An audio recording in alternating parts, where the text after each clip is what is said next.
OMG. I just noticed you can see the dog style. It's been so muddy lately. We wipe off their paws and it needs to be outside and hosed off. It is far too dirty to be put in the washing machine.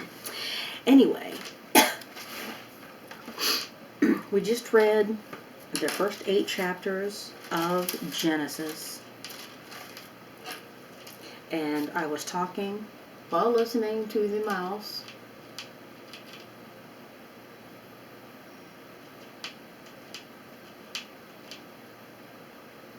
Or chipmunks or squirrels or whatever's up there. Dang. What we need to do is get some ammonia and soak an old rag in it and just open the access door and whoosh, toss it up there. That will make them leave, as far as I know. That's what I hear. Anyway, we were reading in Genesis, and this is the first day of my 55th year.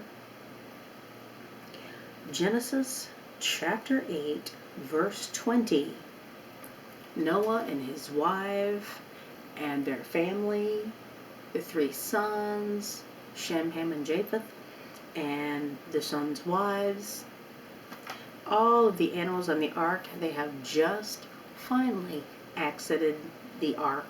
The earth, the water had gone, and the earth was dry, and they were able to open the door and walk out. And here we are now in this lush new Garden of Eden, take 2 in my mind.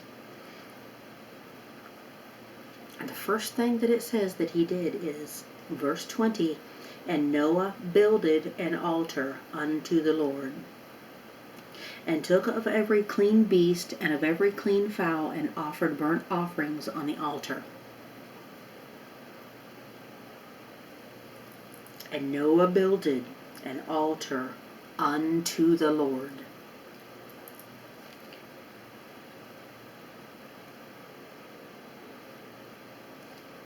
Unto the Lord. I believe that's what we all should do. There should be a place on your property that, if you can go outside and gather up stones, or whether you get, in this day and age, we do have access to different things. So whether you walk down to the creek bed and dig out some mud, or you get some, if you live in a yard with red clay, hey, have at it. Or if you run down to the hardware store or the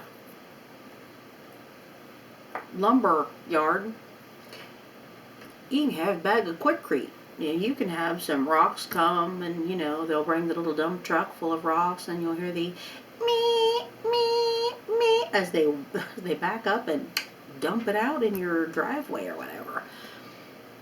We have access to doing it different ways. But I think everybody should do it, and I don't know hardly anybody that does. Hello, Miss Moon. How are thee? Do you think I should build an altar?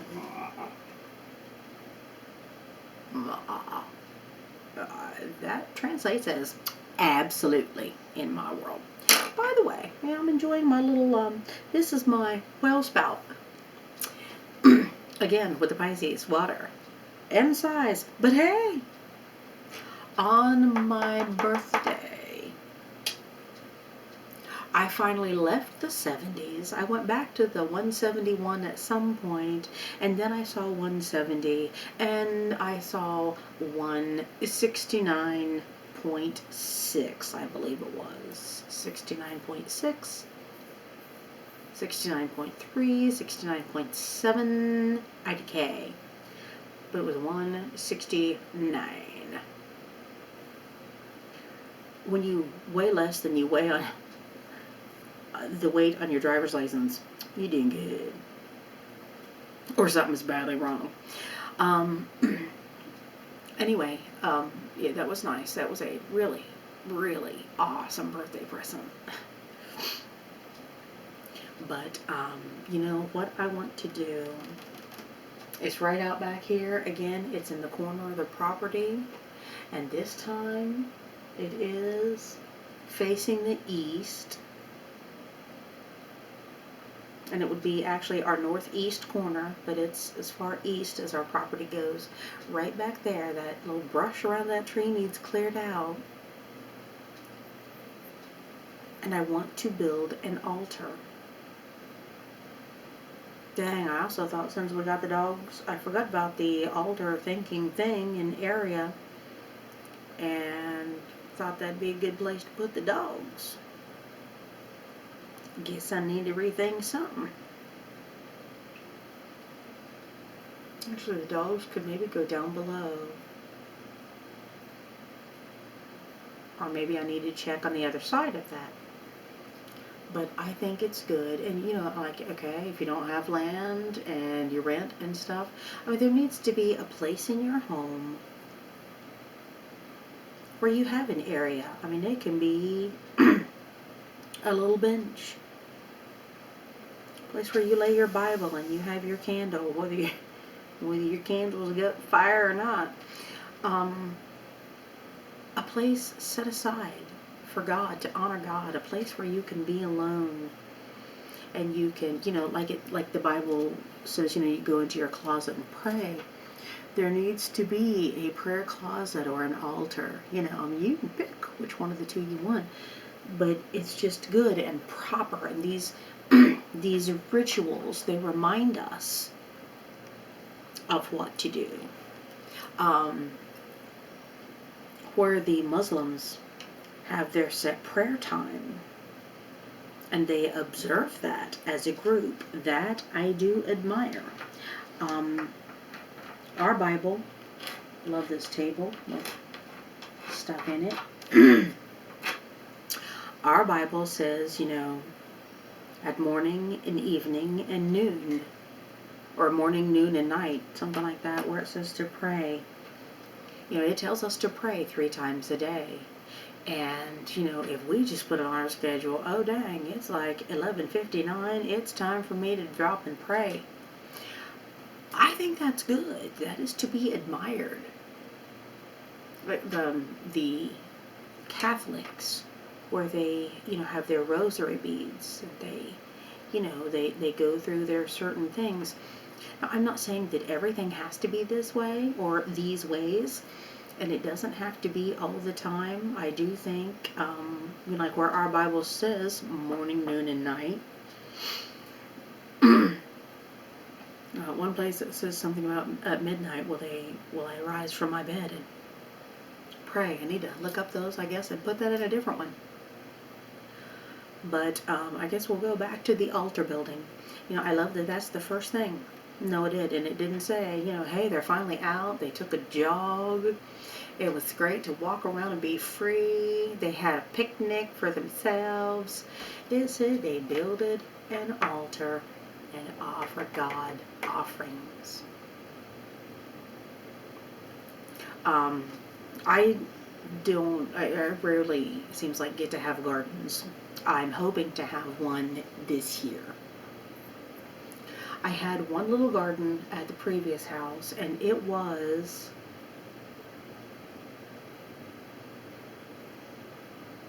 probably, my green bean patch was probably about twice the size of this tabletop. I had like 3 or 4 rows. Maybe it was, you know, another little foot farther, and then twice as long. So I didn't, you know, there wasn't a lot. But the green beans came on. Blue Lakers. Go Lakers. Go Blue Lakers. I do green beans, not ball. They come on so lovely. I mean, they were pretty and bright and green and fresh and sweet and tender. And it's like, oh my gosh, I'm picking and I'm snapping them off and putting them in my thing. It's like, oh, these look so good. And I can't have any of them. Oh, well. I went to my dad's church at that time, and I took them to my mom, and I said, this is the first bunch out of my garden. Well, you haven't had it yet? No. Well, you take these home then. No, Mom, listen to me. Sometimes we gotta argue with our mothers. I believe the first green beans you pick out of your garden, they're offerings. You take them to your pastor. I said, Dad, and you You're the pastoral people. Dad's my pastor. You're his wife. I believe the Bible said, now I can have the next ones, and the next ones are mine. Which, by the way, going on faith that I'll get some. Can I have some bacon grease, please, if you got some to spare? Well, I got loads in there, but you need to take these home. No, I do not. And how many times back home did you take stuff to the pastor and family? It's good, it's right, and please accept this and allow me to do the same thing. And she took the beans. And you know what? I don't recall if I ever got beans. It's like something, I hurt something, I pulled something, and we may have got beans one time out of there, and it was a smaller batch. Does that bother me? No. It seems all the more important that I gave that first. And I believe, not getting more was on me or something that I did. And I believe because of doing that even back then, over a decade ago, I believe that if I get my garden out back here this summer and I get my green beans planted and tended, I think I will have an amazing crop of green beans. And I will love them, and I will have them with potatoes, and I will have them with corn, and I will have them with many dinners sitting around the table where I sit with my family. These things mean something to me. There's a movie, Jack Nicholson movie. It's called As Good as It Gets. I have watched that. And there's one place where he burst into his therapist's office, or it's his therapist's office, and he's leaving, and in the waiting room there's a couple people all dressed in black and looking sad, and just about suicidal, and they're waiting for their appointment next to talk to the doctor. And I'm not slamming anyone in that, but my description of them, but they're sitting there waiting, and he comes out of the office, and he stops, and he looks at him. You ever wonder, what if this is as good as it gets? And then he just walks on out, and, they're like, oh my, what a thought.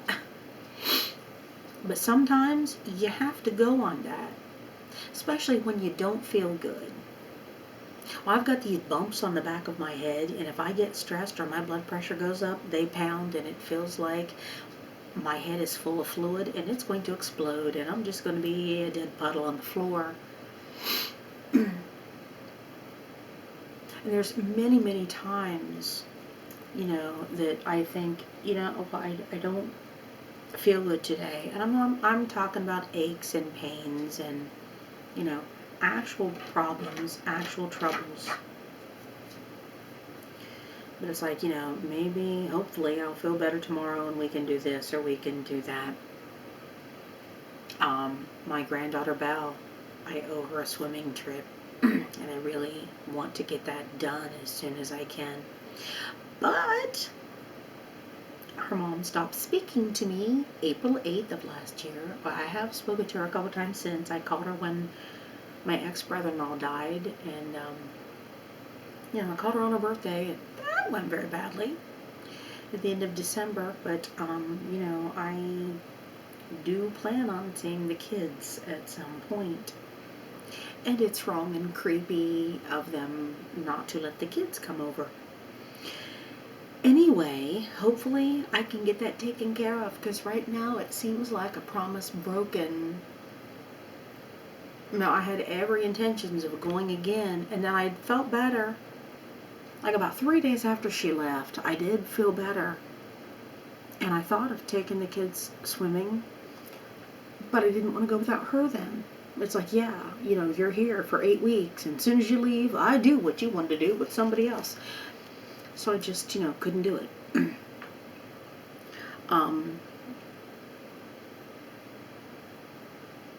How did I get off onto that? I don't know. I would need to rewind and see what I was saying, I think. as good as it gets.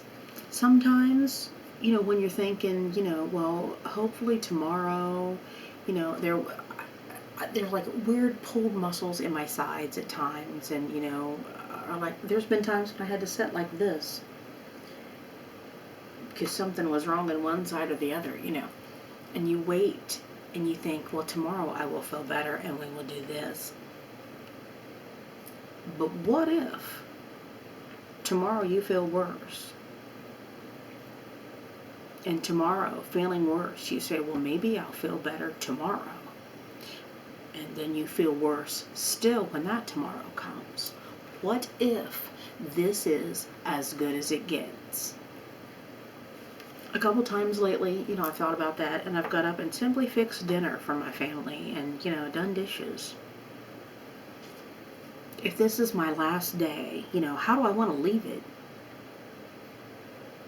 If it's not my last day and it gets worse and worse and worse, what still do I want to put in those days until I go forth and am no more? Some things I don't know what to do or don't know how to do. And in this chaos, this crazy mess, there's ideas and goals and attempts. You can't see it, but there's 4 egg cartons behind you. The eggshells are in them. Like I crack 1 egg and I put half of it in a place where 2 eggs would go, an egg carton. Now I prefer, these are the styrofoam, so the container has to go. But I have them sitting back here. It's just not quite time to start the seeds indoors in this area, because they would, come up and lay back down and die before they get planted. Oh, we are piddling with some seeds indoors, but see, this is lovely for them. These apparently grind up and go nicely in dog food too, which I will have to remember and think of and factor in now that I have dogs. I don't want to make them some food. But see, you put some potting soil or, dirt, plain old dirt, in these and put your seed down in there and they pull from the vitamins, the calcium and such into eggshells. And these are here, they're waiting for us to be able to, for the time to come when we can start the garden. And, this doesn't look overly pretty sitting on the counter. But my young granddaughter, who is now 11, is going to fix dinner some night this week. Now, she wanted, and they have on sale this week, the Banquet frozen, the family meat tray things, where they have like the 6 Salisbury steaks and gravy. This is what she wants with it. She picked out the 4 cheese instant potatoes. She's going to have that, but it's the meat, the Salisbury steak, but it's in the freezer where it belongs. We don't put it on the counter and leave it all, actually, my son just bought them at the store yesterday, but these she picked out a few days ago. She wants green beans with it. I said, you want 2 cans? Nope, just 1. So apparently, it's not going to be a big vegetable-focused meal. But we'll work on that next time. It should be maybe for health, 1 thing of taters and 2 things of beans. But we'll work on that. For dessert, she wants banana cream pudding. She's like, well, hopefully it'll still be there. I said, well, you know what? We have this thing empty, and somebody put these in their fridge and on their shelves. I said Monday, Tuesday, Wednesday, Thursday, Friday, Saturday, Sunday. And when you buy something, it's like, hey, that cheese is for pizza, or that cheese is for tacos on Thursday. So we put them in Thursday's box with our taco things, either in the fridge or on the shelf. And the pizza, the pepperoni, that's for Pizza Friday. We'll put it in Friday's container. Whatever, and it's like that way at least, if anything else is in the fridge, hey, have at it if it's not in one of these things. But, you know, when you plan ahead for your meals and then you go to fix it, you know, yeah, I know what we're having tonight. And you go home and you start, and somebody has eaten half the ingredients. That doesn't work real good. Anyway, we're going to go back to do stuff, be prepared, make plans, build altars. We're going on a bathroom break now.